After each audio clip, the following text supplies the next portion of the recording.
बार फिर सभी का स्वागत है हमारे और आपकी इस प्यारे चैनल जय महादेव विद्याकुल पे। और आज से एक नया चैप्टर स्टार्ट होने वाला है। यहाँ से वास्तव में फिजिक्स की शुरुआत होती है। अभी तक आप फिजिक्स के साथ मजाक कर रहे थे, लेकिन अब बंद करो मजाक, आज से हमें पढ़ना पड़ेगा।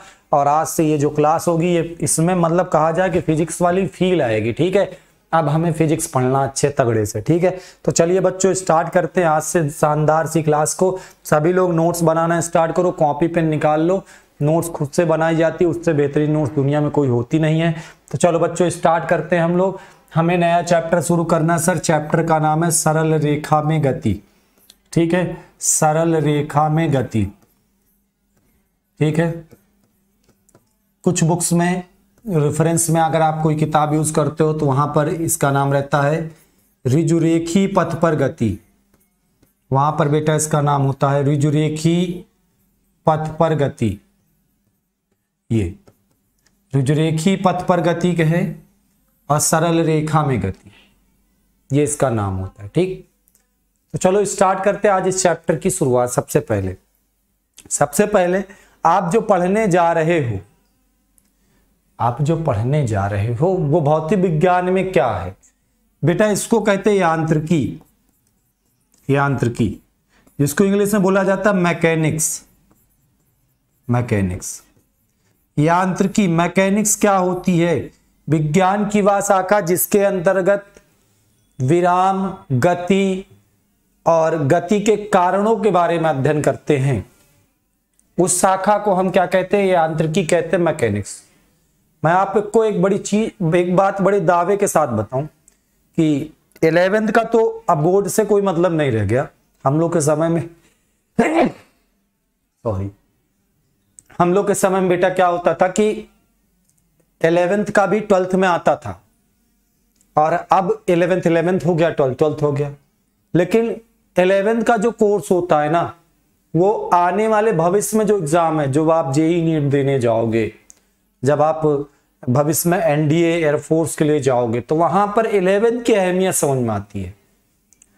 मैं आपको बता दूं, क्लास 11th की फिजिक्स का 60% 11th की फिजिक्स का 60% हर कंपटीशन में आता है।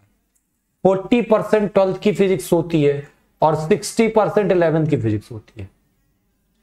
और बेटू एक चीज बताए, आराम समझो कि 11th की फिजिक्स में 60% तो आएगा, सबसे ज्यादा 11th फिजिक्स में कहां से क्वेश्चन आते हैं? तो उसका जवाब है मैकेनिक्स। मैंने खुद जेईई नीट की कोचिंग जब की थी तो मुझे याद है कि हमारे जो टीचर थे उन्होंने मैकेनिक्स पढ़ाया था, 2 से 3 महीना मैकेनिक्स पढ़ाए थे। इतना इंपॉर्टेंट है, इसलिए आराम से समझते चलो, पूरी चीजों को समझते चलो। ठीक है, तो आज से हम स्टार्ट करने वाले मैकेनिक्स। यांत्रिकी क्या होती है? तो लिखोगे भौतिक विज्ञान की वह शाखा जिसके अंतर्गत विराम, गति तथा गति के कारणों का अध्ययन करते हैं, उसे हम क्या कहते हैं? यांत्रिकी कहते हैं। मैं यहां पे लिख दे रहा हूं, भौतिक विज्ञान की वह शाखा, भौतिक विज्ञान की वह शाखा जिसके अंतर्गत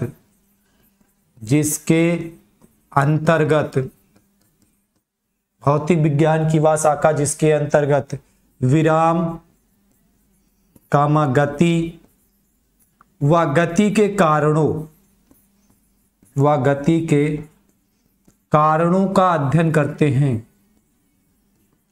का अध्ययन करते हैं, उसे यांत्रिकी कहते हैं, मैकेनिक्स कहा जाता है। बहुत बड़ी ब्रांच है, मतलब कहा जाए कि क्लास 11th की फिजिक्स छोड़ दो, पूरे फिजिक्स की सबसे बड़ी ब्रांच है तो मैकेनिक्स है। इसलिए इसको 3 पार्ट में डिवाइड कर दिया गया। यांत्रिकी को, मैकेनिक्स को भी 3 पार्ट में डिवाइड कर दिया गया। मैकेनिक्स के 3 पार्ट होते हैं, समझो। ये 3 पार्ट क्या क्या है जो आज से आप पढ़ने जा रहे हो? इसको आप कहते हैं शुद्ध गतिकी। जो आज से आप पढ़ोगे इसको कहेंगे शुद्ध गतिकी। इंग्लिश में बोला जाता है बेटा काइनामेटिक्स। ठीक है। दूसरा इसका भाग होता है जिसको हम कहते हैं स्थैतिकी। स्थैतिकी, जिसको आप बोलते हो स्टैटिक्स, स्टैटिक्स। और तीसरा इसका भाग होता है गतिकी, जिसको आप बोलते हो डायनेमिक्स, डायनेमिक्स। ठीक, इन तीनों के अंतर्गत अब आपको कैसे कैसे पढ़ना है चीज समझ लो। जब आप शुद्ध गतिकी पढ़ोगे तो केवल गति के बारे में, सिर्फ गति के बारे में पढ़ा जाए, ना कि गति परिवर्तन के कारण के बारे में। सिर्फ गति का अध्ययन किया जाए। गति का अध्ययन अगर हम करें तो उसको कहेंगे शुद्ध गतिकी। सिर्फ गति का अध्ययन करें तो उसको क्या कहेंगे? शुद्ध गतिकी कहेंगे। फिर स्थैतिकी की बात आती है। स्थैतिकी के अंतर्गत आपको विराम में स्थित वस्तुओं के बारे में पढ़ना है। विराम में स्थित वस्तुओं के बारे में पढ़ना है, वस्तुओं का अध्ययन करना है। किसके अंतर्गत? स्थैतिकी के अंतर्गत। स्थैतिकी के बाद आता है डायनेमिक्स। गतिकी के अंतर्गत आपको क्या पढ़ना है? तो बेटा गतिकी में आप पढ़ोगे गति परिवर्तन के कारण के बारे में। गति परिवर्तन के कारण का अध्ययन करोगे, और गति परिवर्तन का कारण होता है बल। गति परिवर्तन कारण क्या होता है? बल। फिर से एक बार तीनों चीजों को अच्छे समझना। केवल गति के बारे में पढ़ा जाए, गति के परिवर्तन के बारे में ना पढ़ा जाए, ठीक है, तो उसको शुद्ध गतिकी के अंतर्गत कहते हैं। हम विराम में स्थित वस्तुओं का अध्ययन करते हैं तो स्थैतिकी के अंतर्गत। स्थैतिकी माने होता रुका हुआ। और अगर हम गति परिवर्तन के कारण अर्थात बल का अध्ययन करते हैं तो उसको गतिकी कहते हैं। ठीक, नोट कर लो बेटा सभी लोग, फिर आगे बढ़ते हैं। ठीक, हो गया सबका? चलो आगे चलते हैं, अगले पॉइंट में समझना। अब सबसे बड़ी चीजें हम शुरुआत कहां से करेंगे? शुरुआत करेंगे मूल बिंदु से। मूल बिंदु से ओरिजिन पॉइंट क्या होता है? पॉइंट से स्टार्ट करते हैं फिजिक्स को। मूल बिंदु क्या है? ओरिजिन पॉइंट क्या है? ठीक, तो मूल बिंदु होता है बेटा जिस बिंदु के सापेक्ष किसी की स्थिति बताई जाए। जैसे समझो मैं यहां पर खड़ा हूं, सोहन भैया, मैं यहां खड़ा हूं, ठीक है, मेरा नाम मुकेश है, तो मैं यहां खड़ा हूं, सोहन लाल यहां खड़े हैं, सोहन यहां खड़े हैं, ठीक है। यहां पर एक मेज रखा है, एक मेज रखा है। मुझसे किसी ने पूछा मेज की दूरी क्या है, तो मैंने कहा मेज की दूरी 3 मीटर है। सोहन से किसी ने पूछा आप बताओ मेज की दूरी क्या है, तो सोहन ने कहा मेज की दूरी 5 मीटर है। क्योंकि सोहन ने जो दूरी बताई ना 5 मीटर बेटा, वो अपने यहां से नाप रहे हैं, यहां से नाप के बता रहे। मैंने जो 3 मीटर बताई मैंने यहां से नाप कर बताई। तो मेरा मूल बिंदु ये हो गया, सोहन भैया का मूल बिंदु ये हो गया। दिमाग में कुछ सीन बना? मूल बिंदु जिस बिंदु के सापेक्ष किसी वस्तु की स्थिति को व्यक्त किया जाता है, किसी वस्तु की स्थिति बताई जाती है, उसे मूल बिंदु कहते हैं। मैथ वाले बदतमीजी करते हैं। मैथ वाले क्या कहते हैं कि एक्स अक्ष एक खड़ी लाइन, एक पड़ी लाइन, दोनों एक्स अक्ष वाई अक्ष पता नहीं क्या बोलते हैं, कहते दोनों जहां पर तातेंगी काटेंगी उसे मूल बिंदु कहेंगे। ऐसा कुछ नहीं है। फिजिक्स में जहां से जिस पॉइंट के रेफरेंस में आप किसी की स्थिति को व्यक्त करते हो, ठीक है, उस पॉइंट को ही हम ओरिजिन पॉइंट कहते हैं। जिस बिंदु के सापेक्ष किसी की स्थिति बताई जाती है उसे क्या कहते हैं? मूल बिंदु कहते हैं। तो मूल बिंदु के बारे में क्या लिखोगे बेटा? जिस बिंदु के सापेक्ष, छोटी छोटी डिफिनेशन लिख लो, जिस बिंदु के सापेक्ष, जिस बिंदु के सापेक्ष किसी वस्तु की स्थिति बताई जाए, जिस बिंदु के सापेक्ष किसी वस्तु की स्थिति बताई जाए, किसी वस्तु की स्थिति बताई जाए, स्थिति बताई जाती है, स्थिति बताई जाती है, ठीक, उसे मूल बिंदु कहते हैं। उसे क्या कहते हैं? उसे मूल बिंदु कहते हैं, मूल बिंदु कहते हैं, ठीक। अब मूल बिंदु के बाद आता है निर्देशांक अक्ष क्या होते हैं? निर्देशांक अक्ष क्या होते हैं? तो इसमें भी मैथ वाले क्या कहते हैं? मैथ वाले छर जी कहते हैं कि जहां पर क्षैतिज लाइन होगी उसे एक्स अक्ष कहेंगे, इस पर जो लंबवत खड़ी लाइन होगी उसे वाई अक्ष कहेंगे, और दोनों पे जो परपेंडिकुलर होगी उसको जेड अक्ष कहेंगे। हमारे फिजिक्स में ऐसा नहीं।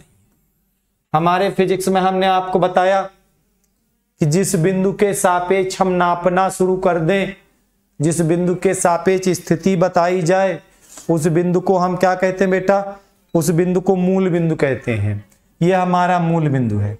इसी मूल बिंदु पर हम कोई भी 3 परपेंडिकुलर डायरेक्शन खींच दें, कोई भी 3 परपेंडिकुलर डायरेक्शन, मैंने एक इधर खींची, एक इधर खींची, दोनों परपेंडिकुलर है, बीच में एंगल 90 डिग्री का है, और तीसरी मैंने यहां से ऐसे खींच दी, तुम्हारी तरफ आ रही है, फील करो तुम्हारी तरफ आ रही है, ठीक है, तीसरी ये खींच दी। अब ये जो तीनों डायरेक्शन हैं ये कहलाएंगे हमारे निर्देशांक अक्ष। और इसमें कोई जरूरी नहीं कि इसको एक्स मान लो, किसको वाई मान लो, किसको जेड मान लो। हमने इसको एक्स माना, इसको वाई माना, इसको जेड माना। हमारा मन करेगा हम इसको एक्स मानेंगे, इसको वाई मानेंगे, इसको जेड मानेंगे, कोई बाउंडेशन नहीं है। आई बात समझ में? बेटा आराम से समझना। मैंने क्या कहा? जहां से मापा जाए, जिसके सापेक्ष स्थिति बताई जाए, उसको मूल बिंदु कहेंगे। उसी मूल बिंदु पर 3 परपेंडिकुलर डायरेक्शन, आप जहां पे बैठो, जिस कमरे में बैठो, थोड़ा वहां फील लो।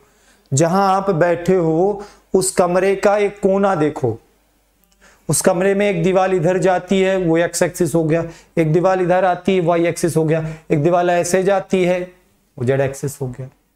अब मेरा मन, मैं इसको एक्स मानूं, इसको वाई मानूं, इसको जेड मानूं। मेरा मन, मैं इसको एक्स मानूं, इसको वाई मानूं, इसको जेड मानूं, मेरा जो मन करे। आई बात समझ में? तो एक्स वाई जेड क्या होते हैं? आप निर्देशांक अक्ष को क्या कह सकते हो कि मूल बिंदु पर 3 लंबवत दिशाओं को ही क्या कहते हैं? निर्देशांक अक्ष कहते हैं। इसको आप ऐसे बोल सकते हो, मूल बिंदु पर खींची गई 3 लंबवत दिशाएं, 3 लंबवत दिशाएं निर्देशांक अक्ष कहलाती हैं। निर्देशांक अक्ष कहलाती है। जो 3 लंबवत दिशाएं होती हैं इन्हीं को हम क्या कहते हैं? निर्देशांक अक्ष कहते हैं। ठीक।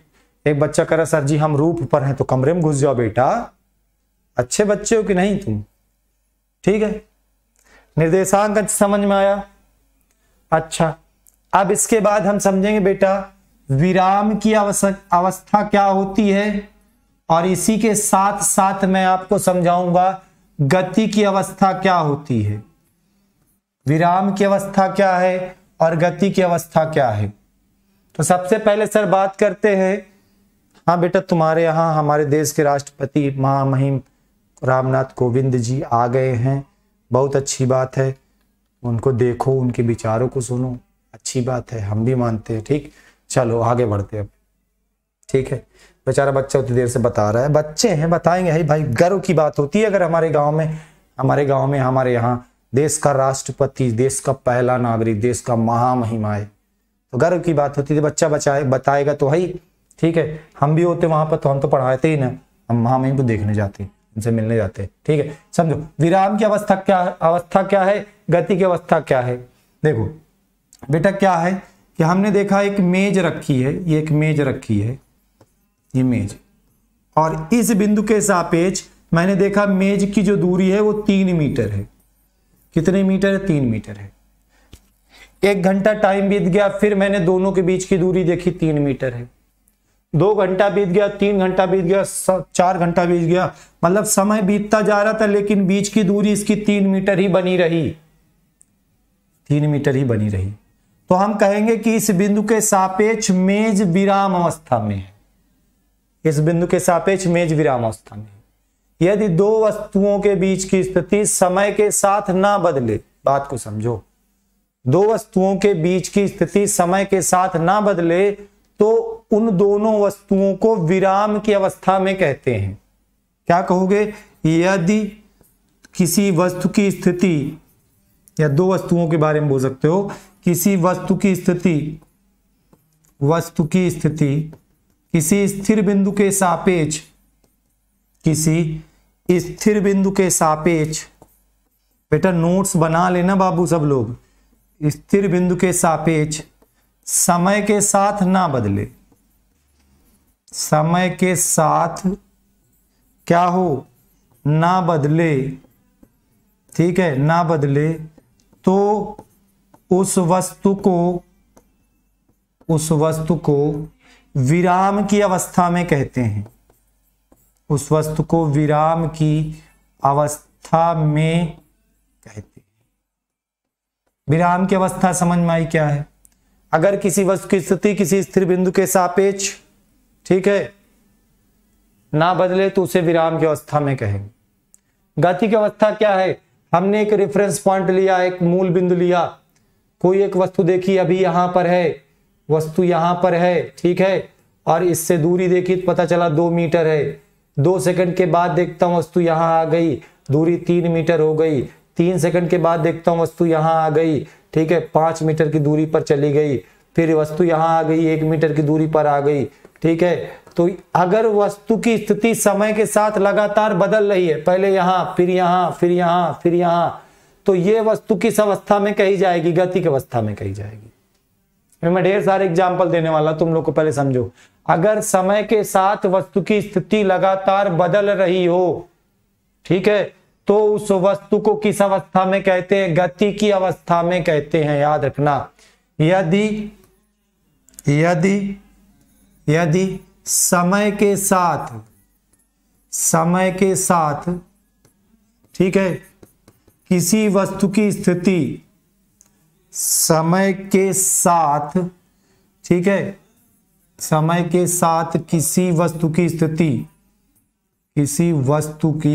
स्थिति लगातार बदल रही हो, स्थिति लगातार क्या हो रही हो? बदल रही हो, तो वस्तु को गति की अवस्था में कहा जाता है। वस्तु को गति की अवस्था में कहा जाता है। गति की अवस्था समझ में आई क्या है? अगर वस्तु की स्थिति समय के साथ लगातार बदले तो उसको गति की अवस्था में कहते हैं, ना बदले तो विराम की अवस्था में कहते हैं। बच्चा एक तुमको बड़ा सिंपल सा एग्जांपल में बताऊं। जब आप कभी बस में यात्रा कर रहे होते हो, ये बस है, समझो बस है, ठीक है। अब आप यहां बैठे हो, आपके बगल में कोई सुंदर कन्या बैठी है, हाँ, पता नहीं सफर कब खत्म हो जाता है, हाँ, लगता है चलता रहे जिंदगी का सफर, बस यही अच्छी सफर, यही ओरिजिनल सफर है। आप बैठे हो, आपके बगल में एक सुंदर कन्या बैठी है, और आप दोनों के बीच की दूरी जो है वो 2 मीटर है। भाई 2 गज दूरी, मास्क है जरूरी, मास्क लगा के बैठना, ठीक है। 2 मीटर दूरी है दोनों के बीच की, ठीक है, आराम से समझो। अब आपकी बस यहां से चली, इलाहाबाद से चली और बनारस पहुंच गई, फिर लखनऊ पहुंच गई, फिर कानपुर पहुंच गई, लेकिन आप दोनों के बीच की दूरी 2 गज बनी रही, 2 मीटर ही बनी रही। अब देखो क्या है कि समय तो परिवर्तित हो रहा है, पर तुम दोनों जो मुसाफिर हो, तुम दोनों के बीच की स्थिति तो नहीं बदल रही ना भैया। दोनों एक दूसरे के हो गए, एक दूसरे के लिए 2 मीटर की दूरी पर ही बैठे हो। आई बात समझ में? समय बढ़ता चला जा रहा है, कब बीत गया पता ही नहीं चला, तो बीच की दूरी वही 2 मीटर बनी है। तो यहां पर हम बोलेंगे कि हे व्यक्ति, तुम सुंदर कन्या के लिए विराम अवस्था में हो, और सुंदर कन्या से बोलेंगे कि हे सुंदर कन्या, तुम भी इस व्यक्ति के लिए विराम अवस्था में हो। तो ये दोनों एक दूसरे के क्या है? विराम अवस्था में है। किस अवस्था में है बेटा? विराम अवस्था में है। क्लियर हुआ? अच्छा, तो बस के अंदर का सीन ये है कि सुंदर कन्या के लिए व्यक्ति विराम में है, व्यक्ति के लिए सुंदर कन्या विराम में है। आप समझो कि जब ये सुंदर कन्या बस से बाहर देखती है, जब सुंदर कन्या बस के बाहर देखती है तो क्या देखती है कि आस के जो पेड़ पौधे हैं ये सब भाग रहे हैं। सुंदर कन्या देखती है कि पूरी पृथ्वी के पेड़ पौधे जो भी लगे हैं सब भागे जा रहे हैं। वो पेड़, ऐसे सुंदर कन्या ने पीछे मुड़ के देखा, पेड़ यहाँ है, पेड़ वहां है, पेड़ वहां, पेड़ वहां, पेड़ वहां, भाग गए पेड़। ऐसे देखती पेड़ यहाँ फिर वहां फिर वहां फिर वहां फिर वहां फिर वहां, ऐसे चला बिल्कुल। ठीक है, तो सुंदर कन्या को क्या दिखाई देता है कि पेड़ भाग रहे हैं। भाई क्यों? क्योंकि सुंदर कन्या के लिए अभी ये वाला पेड़ 10 मीटर पे, फिर 20 मीटर पे, फिर 30 मीटर पे, तो सुंदर कन्या के लिए ये व्यक्ति तो विराम में है, पर ये सारे पेड़ गतिमान है, क्योंकि सुंदर कन्या के लिए पेड़ों की स्थिति बदल रही है। पेड़ों की स्थिति क्या हो रही? बदल रही है। ठीक, पेड़ों की स्थिति क्या हो रही? बदल रही है। तो ये क्या बोलेगी कि पूरी धरती गतिमान है, पूरे पेड़ गतिमान है। अच्छा समझो, इसके आगे समझो कि एक व्यक्ति बेटा बाहर खड़ा है, एक व्यक्ति बाहर खड़ा है, उसने सुंदर कन्या को देखा। उसकी कहानी समझो। इस व्यक्ति ने सुंदर कन्या को देखा, ये बस आई, वहां दिखी, फिर वहां बस वहां दिखी, फिर वहां दिखी, वहां दिखी, फिर वहां दिखी, वहां दिखी, मतलब ऐसे ऐसे सुंदर कन्या गई, ऐसे। हमारे भारत का नियम है, कोई भी सुंदर कन्या जब रोड से निकलती है तो लोग उसको ऐसे देखना शुरू करते हैं, ऐसे देखते हैं और ऐसे ऐसे ऐसे ऐसे ऐसे ऐसे ऐसे पूरा अपने नयनों से, अपनी आंखों से घर तक छोड़ के आते हैं। ठीका ले लेते हैं, नहीं बहुत सुंदर है, आपको हम अपने आंखों से ही घर तक ही उतार के आएंगे। तो ये देखने का तरीका होता है। अब वो देख रहे हैं, तो वो क्या देख रहे हैं? पहले यहां फिर वहां फिर यहां फिर वहां फिर वहां। तो जो व्यक्ति जमीन पे खड़ा, उसके लिए उस सुंदर कन्या की स्थिति लगातार बदल रही है। तो ये क्या बोलेगा? ये क्या बोलेगा कि देखो ये सुंदर कन्या गतिमान है। कहानी समझ में आ रही बेटा? तुम्हारे लिए जिसकी स्थिति बदले वो गति की अवस्था में, जिसकी स्थिति ना बदले वो क्या हो जाएगा? वो हो जाएगा बेटा विराम की अवस्था। बात समझ में आई? जैसे एक बड़ा पॉपुलर सा वर्ड मैं तुम्हें बताऊं, पॉपुलर सा वर्ड बेटा मैं तुम्हें बताऊं, वर्ड ये है कि जब आप कभी स्टेशन में ट्रेन से ट्रेवल कर रहे होते हो, तो ट्रेन में बैठा एक यात्री बड़ा अजीब वर्ड बोलता है। कभी वहां पे हमने गौर नहीं किया, बाद में गौर किया। ट्रेन में बैठा जो व्यक्ति है ये क्या बोलेगा कि इलाहाबाद का स्टेशन चला गया, और फिर कहेगा कानपुर स्टेशन आने वाला है। सोचो, अगर कोई प्लेटफॉर्म पे खड़ा व्यक्ति बोल दे, प्लेटफॉर्म पे खड़ा व्यक्ति बोल दे कि इलाहाबाद का स्टेशन चला गया, कानपुर का स्टेशन आने वाला है, 2 कंटाप खींच के लगाएंगे। पगला गए हो का बे? खड़े हो इलाहाबाद स्टेशन कर, इलाहाबाद का स्टेशन चला गया, कानपुर का आने वाला है। ये बात बेटा वही व्यक्ति बोलता है जो ट्रेन में ट्रैवल कर रहा होता है। जो ट्रेन में ट्रैवल कर रहा होता है वो ये बात को बोलता है कि इलाहाबाद का स्टेशन चला गया, कानपुर का स्टेशन आने वाला है। क्योंकि वो क्या देखता है कि ट्रेन में ट्रैवल करते समय, ठीक है, वो क्या देखता है कि ट्रेन में ट्रैवल करते समय अभी इलाहाबाद स्टेशन यहाँ है, फिर उसकी दूरी 10 किलोमीटर हो गई, फिर वो 20 किलोमीटर दूर चला गया, फिर 15-20, फिर 50 किलोमीटर दूर चला गया। धीरे धीरे धीरे धीरे करके उसकी स्थिति लगातार बढ़ती गई। वो कहता है इलाहाबाद स्टेशन चला गया, कानपुर के स्टेशन आया, पहले 20, फिर 10, फिर 8, फिर 7, फिर ऐसे आके मेरे पास आ गया, हमारी गाड़ी कानपुर स्टेशन पहुंच गई। तो ट्रेन में बैठे व्यक्ति के लिए स्टेशन की स्थिति बदल रही है, तो इसलिए वो बोलता है कि इलाहाबाद का स्टेशन चला गया, कानपुर का स्टेशन आने वाला। प्लेटफॉर्म पे खड़ा व्यक्ति नहीं बोलेगा। प्लेटफॉर्म पे खड़ा व्यक्ति ये बोलता है कि राजधानी एक्सप्रेस आ गई, फलाने एक्सप्रेस चली गई, ये वाली आने वाली है, गाड़ी नंबर 420 आएगी, बंबई लेके जाएगी। वो ऐसी बातें बोलता है ना। आई बात समझ में? तो विराम की स्थिति और गति की अवस्था समझ में आई गई दोनों आपको अच्छे से। ठीक है, आगे बढ़े भाई। एक बार बोलो, समझ में आया? विराम क्या है, गति क्या है, कोई दिक्कत किसी को? हाँ बेटा बताओ, समझ में आ गया ना? फिर मैं आगे बढ़ूं, आगे बढ़ूं। अब हम पढ़ेंगे गति के प्रकार। अब हम बेटा पढ़ेंगे गति के प्रकार। गति कितने प्रकार की होती है, इस बात को आराम से समझना। अब हम पढ़ेंगे गति के प्रकार, टाइप्स ऑफ मोशन। बेटा गति 3 प्रकार की होती है। गति 3 प्रकार की होती है। 3 प्रकार क्या क्या है आराम से समझना। ठीक है, हमारे पास 3 एक्सिस होती हैं, उन्हीं एक्सिस के बेस पर 3 प्रकार की मोशन बनाएगी। पहला जो टाइप्स ऑफ मोशन है उसे हम कहते हैं एक विमी गति, 1 डायमेंशनल मोशन। एक विमीय गति, वन डायमेंशनल मोशन। भाई हमारे पास 3 एक्सिस होते हैं, एक्स अक्ष, वाई अक्ष और तीसरा ये वाला जो निकल रहा बाहर इसे कहते हैं जेड अक्ष। ये एक्स अक्ष, वाई अक्ष और तीसरा ये बाहर निकलता है ऐसे, हाँ ऐसे ऐसे, तो ये जेड अक्ष है। ठीक, तो एक विमीय गति हो गई। जब कोई कण किसी एक दिशा में गति करे, एक अक्ष में गति करे, तो उस गति को हम कहते हैं वन डायमेंशनल मोशन, एक विमीय गति। जब कोई कण 2 दिशाओं में गति कर रहा हो, 2 दिशाओं में गति कर रहा, 2 अक्षों के बीच में गति हो रही हो, तो उसको बेटा कहते हैं द्विविमीय गति, 2 डायमेंशनल मोशन। ठीक है।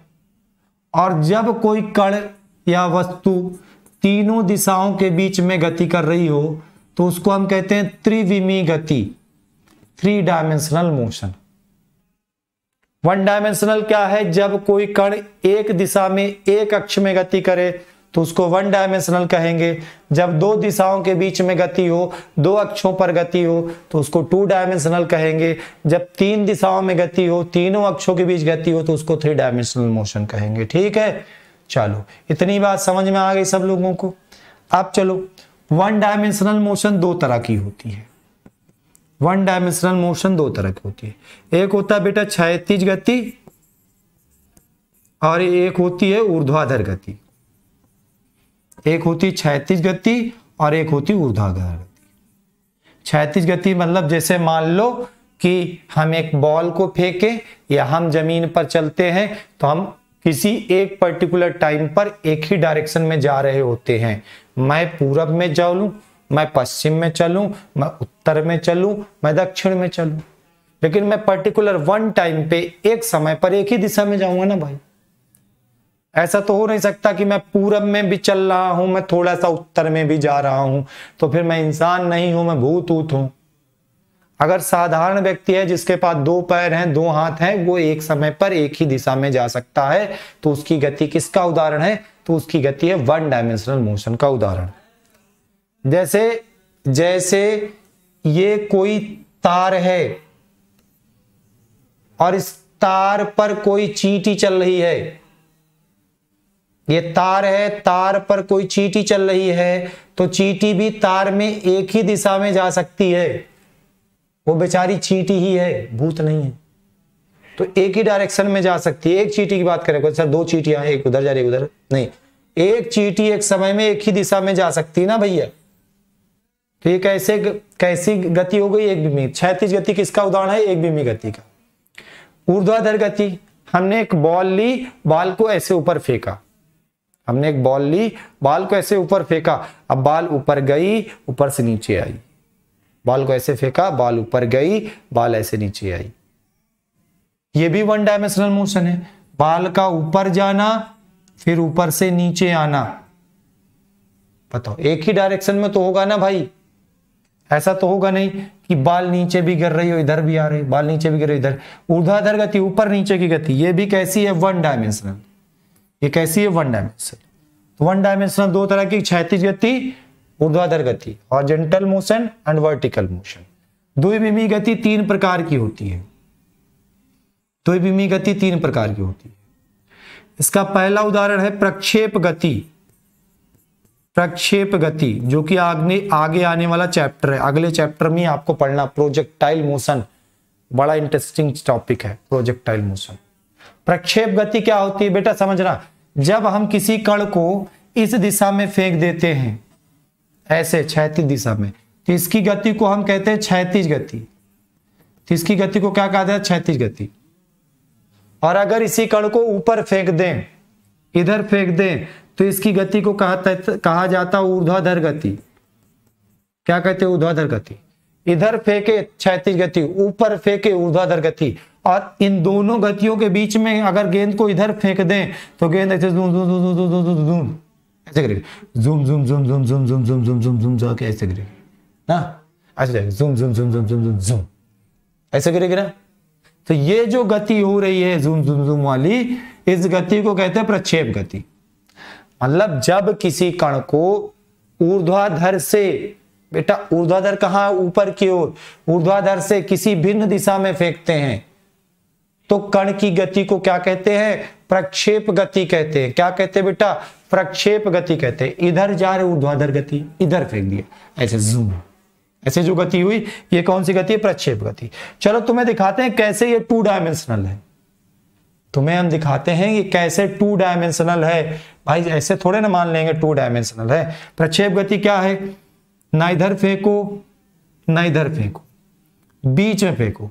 बीच में इधर फेंकोगे कण की गति ऐसे होगी, जूम। अब बेटा हमने आपको फ्री फॉल कहा है कि जहां से मापोगे वो तुम्हारा मूल बिंदु है, जहां से नापोगे मूल बिंदु है, और वहीं पे 2 परपेंडिकुलर डायरेक्शन ड्रा कर देना, वो तुम्हारे एक्सिस हो जाएंगे। हमने यहीं पे मान लिया, ठीक है, कि ये हमारा एक्स एक्सिस है। ये क्या हो रहा है? हमने मान लिया कि ये हमारा एक्स एक्सिस है और यही वाला हमारा वाई एक्सिस है। अब देखो कण यहां है, फिर कुछ देर बाद कण यहां है, फिर कण यहां जाएगा, फिर यहां, फिर यहां, फिर यहां, ऐसे गिर जाएगा, ऐसे ऐसे ऐसे, ऐसे जाएगा ना। यहां पर बेटा जब होगा तो उसके लिए एक्स कोऑर्डिनेट इतना होगा, एक्स की वैल्यू इतनी होगी और वाई की वैल्यू बेटा इतनी होगी। एक्स इतनी होगी, वाई इतनी होगी। यहां के बाद कण यहां आया तो हमने देखा एक्स कोऑर्डिनेट बढ़ गया, इतना हो गया, एक्स का मान इतना हो गया, और वाई कोऑर्डिनेट ये भी इतने से बढ़ के इतना हो गया, ये भी बढ़ गया।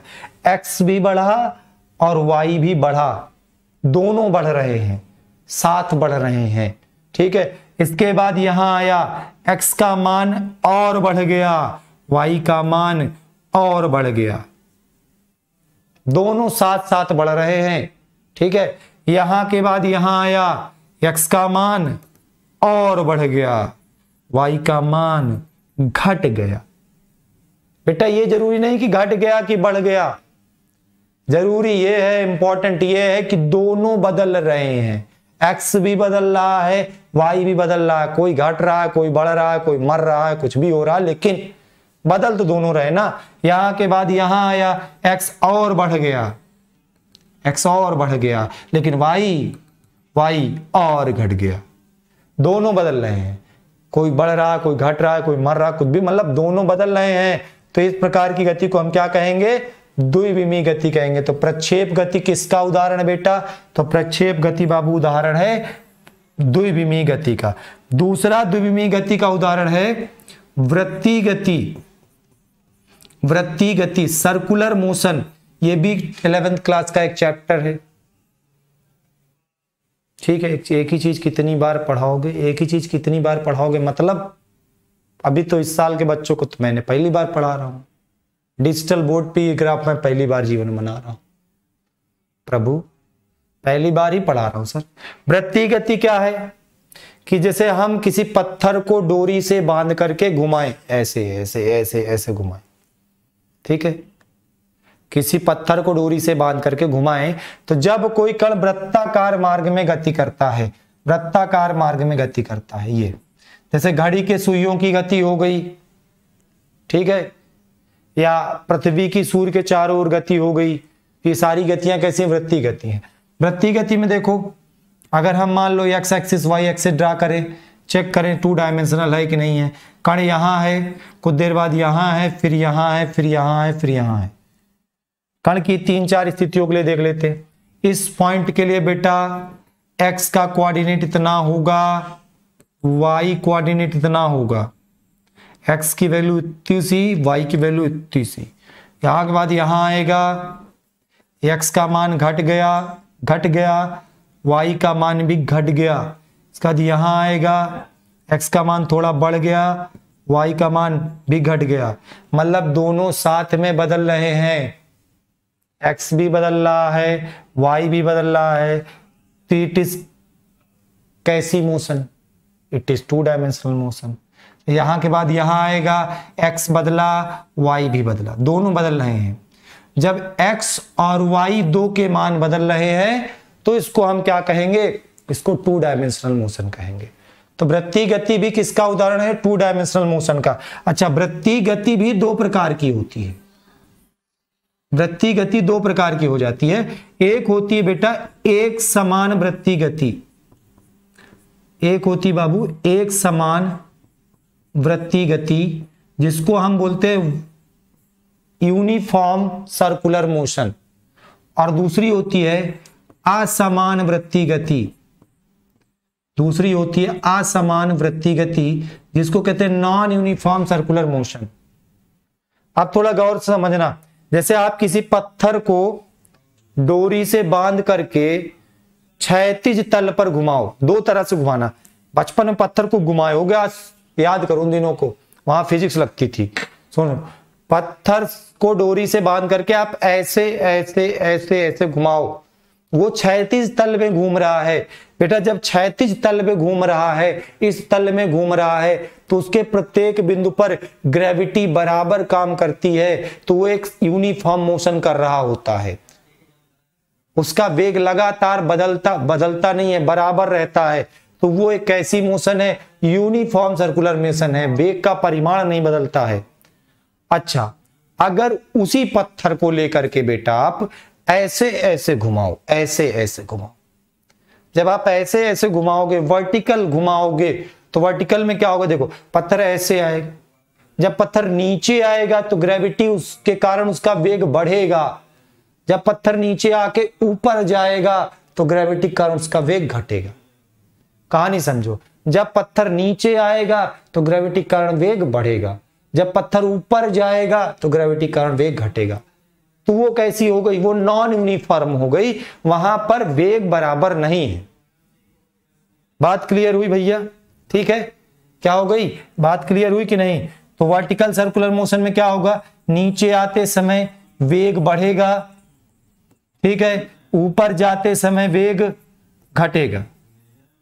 वेग क्या होगा बताओ, घटेगा। बात समझ में आई? तो ये कैसा मोशन है, नॉन यूनिफॉर्म है। और जो हमने बताया क्षैतिज में घुमाओगे वो कैसा है, वो आपका यूनिफॉर्म सर्कुलर मोशन है। ठीक है, तो वृत्तीय गति भी किसका उदाहरण है, द्विविमीय गति का उदाहरण है।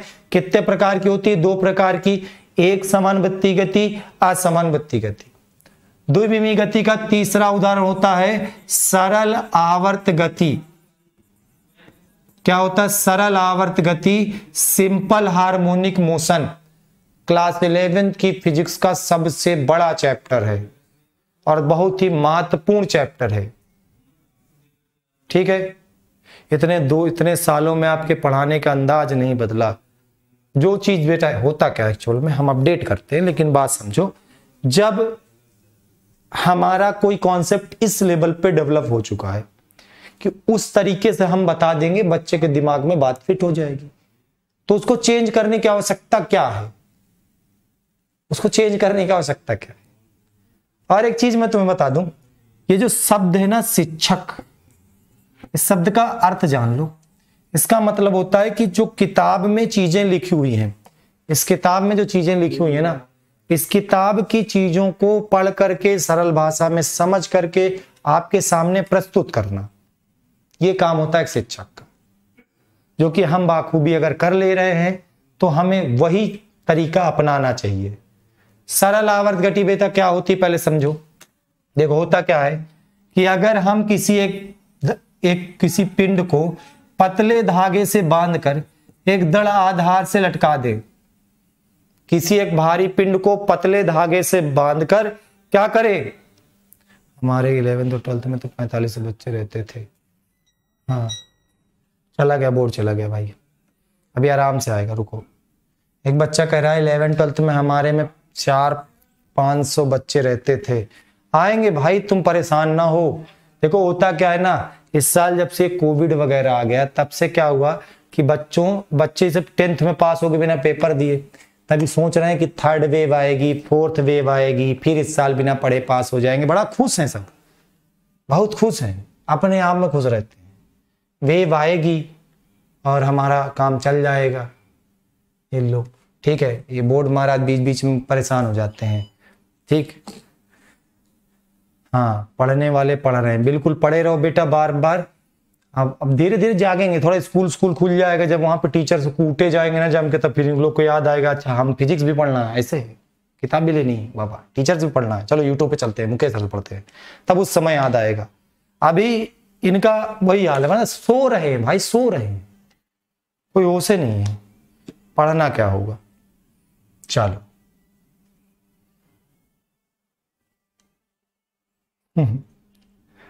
पढ़ाई लिखाई करते रहो मन लगा के, बस हो गया। थोड़ा सा मुझे और समझानी थी 2 चीजें, मैं समझा दूं तो मेरा इतना टॉपिक खत्म हो जाए, बस थोड़ा सा टॉपिक बचा, बस हो गया। सरल आवर्त गति क्या होती है समझ लो, ठीक है, कि एक भारी पिंड को लेकर किसी दृढ़ आधार से लटका दें और उसको एक ओर विस्थापित करके छोड़ दिया जाए। क्या किया जाए बेटा, एक ओर विस्थापित करके छोड़ दिया जाए, तो उसकी जो गति होती है उसको हम कहते हैं सरल आवर्त गति। क्या कहते हैं उसको, सरल आवर्त गति कहते हैं। बस 1 सेकंड बेटू, 1 सेकंड लगेगा मुझे। हाँ भाई, अब क्या करना है, ये ठीक, हाँ तो नहीं मिला, देखो गायब हो गया ना, चाहे जितनी मेहनत करके पढ़ाओ सब गायब हो जाता है। 2 समझा देते, देखो चलो। हाँ, सरल आवर्त गति बेटा क्या है इसको समझ लो बस।